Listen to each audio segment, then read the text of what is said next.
Hello everyone, আসসালামু আলাইকুম। আজকের এই টিউটোরিয়ালের মাধ্যমে আমরা পিএইচপির একটি গুরুত্বপূর্ণ টপিক নিয়ে আলোচনা করব। টপিকটির নাম হলো কনস্ট্যান্ট। এখন প্রশ্ন হলো কনস্ট্যান্ট কি? কনস্ট্যান্ট কেন ব্যবহার করা হয়? কনস্ট্যান্টের বাংলা হলো ধ্রুবক। আর ধ্রুবক মানে হলো যার মান পরিবর্তন করা যায় না বা পরিবর্তন করা হয় না, পরিবর্তন হয় না। ওকে? ঠিক তেমনিভাবে পিএইচপির কনস্ট্যান্ট যার মান কখনো পরিবর্তন হয় না।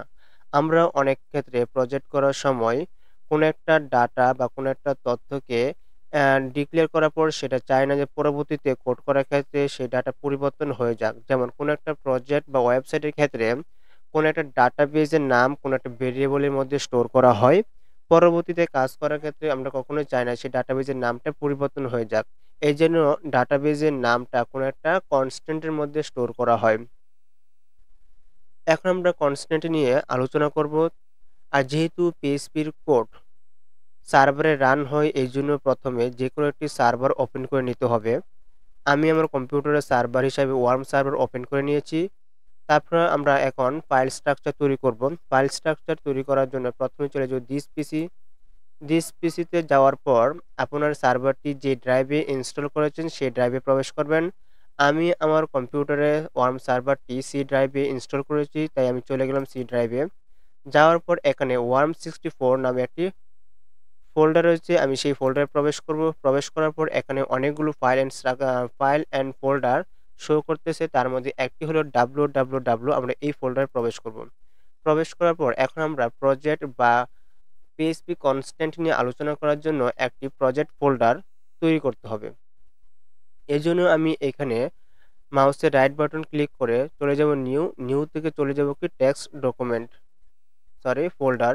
ফোল্ডার আইকনে ক্লিক করব। ক্লিক করার পর এখন আমরা একটি ফোল্ডার তৈরি করব বা প্রজেক্ট ফোল্ডার তৈরি করব। এখন আমি প্রজেক্ট ফোল্ডারের নাম দিলাম পিএইচপি, দেন এন্টার। ওকে।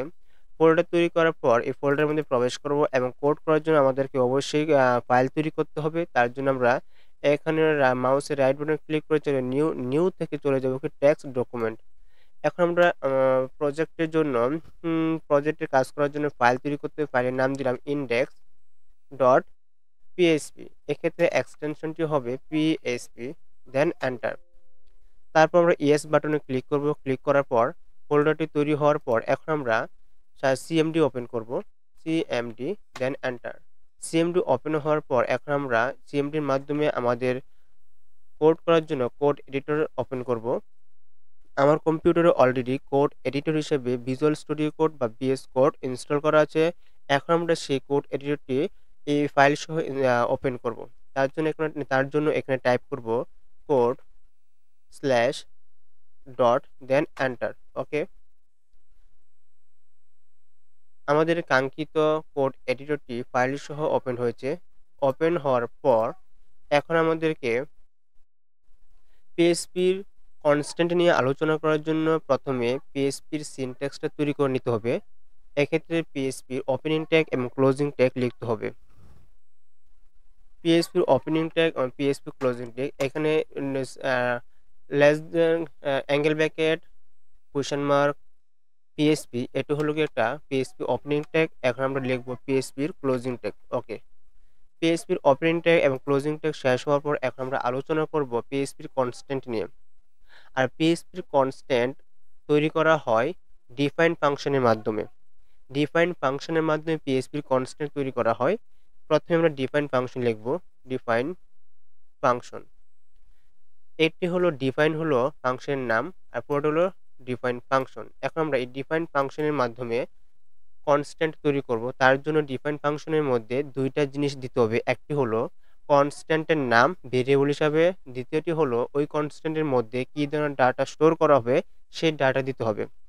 এখানে আমরা ডাবল কোটেশন ইউজ করব। করার পর কনস্ট্যান্টের নাম দিব নেম দিলাম। এখানে সাপোজ কনস্ট্যান্ট নাম দিলাম নেম। আর কনস্ট্যান্টের নাম দেওয়ার সময় অবশ্যই আপার কেস ইউজ করার চেষ্টা করবেন। দেন আমরা ইউজ করব কমা। কমার পরিবর্তে এখানে কি ধরনের কি ডাটা স্টোর করব সেই ডাটা দিতে হবে। এখানে আমি দিলাম সাকিব। ওকে। কনস্ট্যান্টের ভ্যালু হলো সাকিব। ওকে। এখন আমরা এই ফাংশনটিকে টার্মিনেট করব। টার্মিনেট করার পর এখন যদি আমরা এই ফাংশনটি বা এই যে কনস্ট্যান্ট তৈরি হয়েছে ডিফাইন নামক ফাংশনের মাধ্যমে। এই কনস্ট্যান্টটি আমরা শো করাতে চাচ্ছি ইউজারের সামনে। তার জন্য আমরা ইউজ করতে হবে ইকো। ওকে, ইকোর পরে দেয়া এখানে আমাদেরকে কনস্ট্যান্টের নাম দিতে হবে। ওকে, দেন টার্মিনেট করতে হবে। এখন যদি ফাইলটি আমরা সেভ করি, সেভ করার পর যেকোনো একটা ব্রাউজারের মাধ্যমে সেই ফাইলটিকে ওপেন করতে যাই, তার জন্য প্রথমে ইউজ করতে হবে লোকাল হোস্ট। দেন আমাদেরকে যে প্রজেক্ট ফোল্ডারটি তৈরি করেছিলাম সেই প্রজেক্ট ফোল্ডারের নাম দিতে হবে। দেন আমরাকে এন্টার বাটনে চাপি, তাহলে দেখতে পাবো এখানে কনস্ট্যান্টের ভ্যালু সাকিব। ওকে,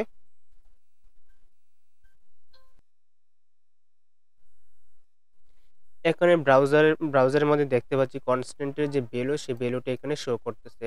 আমরা জানি কোনো একটা কনস্ট্যান্টকে একবার ডিক্লেয়ার এবং ডিফাইন করা হলে সেই কনস্ট্যান্ট আর কখনোই পরিবর্তন করা যায় না। এখন আমরা প্র্যাকটিক্যালি দেখব আসলে কি পরিবর্তন করা যায় কি না। এই জন্য প্রথমে আমরা কনস্ট্যান্টের নেম এখানে লিখব। ওকে, তারপর আমরা এখন চাচ্ছি এই কনস্ট্যান্টের মধ্যে স্টোর হচ্ছে সাকিব নামক ভ্যালু এবং এই ভ্যালুটা আমরা চেঞ্জ করব। দেখব যে কনস্ট্যান্টের মান পরিবর্তন করা যায় কিনা। এখানে আছে সাকিব, সাকিবের পরিবর্তে এখানে আমরা লিখব কি তামিম। ওকে, দেখি কনস্ট্যান্টের ভ্যালু চেঞ্জ হয় কিনা। দেন আমরা টার্মিনেট করব। টার্মিনেট করার পর এখন যদি ফাইলটিকে সেভ করি, সেভ করার পর যদি আমরা ব্রাউজার মাধ্যমে সেটি রান করি, ব্রাউজারটি রিফ্রেশ করি, এখানে একটা সিনট্যাক্স এরর শো করতেছে। তার মানে কি আমরা বুঝতে পারলাম যে কনস্ট্যান্টের ভ্যালু কখনোই চেঞ্জ হয় না। কনস্ট্যান্ট একটা ফিক্সড মান ধারণ করে। তার মানে কনস্ট্যান্ট ভ্যালু কখনো পরিবর্তন হয় না। কনস্ট্যান্ট যদি একবার ডিক্লেয়ার এবং ডিফাইন করা হয়ে যায়, সেই কনস্ট্যান্টটি আর কখনো পরিবর্তন হয় না। তারপর আমরা প্র্যাকটিক্যাল দেখতে পাচ্ছি যে কোনো এখানে নেম নামে একটি কনস্ট্যান্ট আছে। সেই কনস্ট্যান্ট তার মধ্যে ভ্যালু আছে সাকিব। কিন্তু পরবর্তীতে চাচ্ছি এই কনস্ট্যান্টের ভ্যালুটা চেঞ্জ করতে। এইজন্য কনস্ট্যান্টের নাম দিলাম নেম। তারপর আমরা সেখানে ভ্যালুটা সাকিবের পরিবর্তে তামিম দিলাম। তারপর ফাইলটি সেভ করে যখন রান করতে গেলাম, তখন দেখতে পেলাম একটি সিনট্যাক্স এরর শো করছে। তার মানে কি, সরি, একটা এরর শো করতেছে। তার মানে কি আমরা কনস্ট্যান্ট ভ্যালু চেঞ্জ করা যায় না।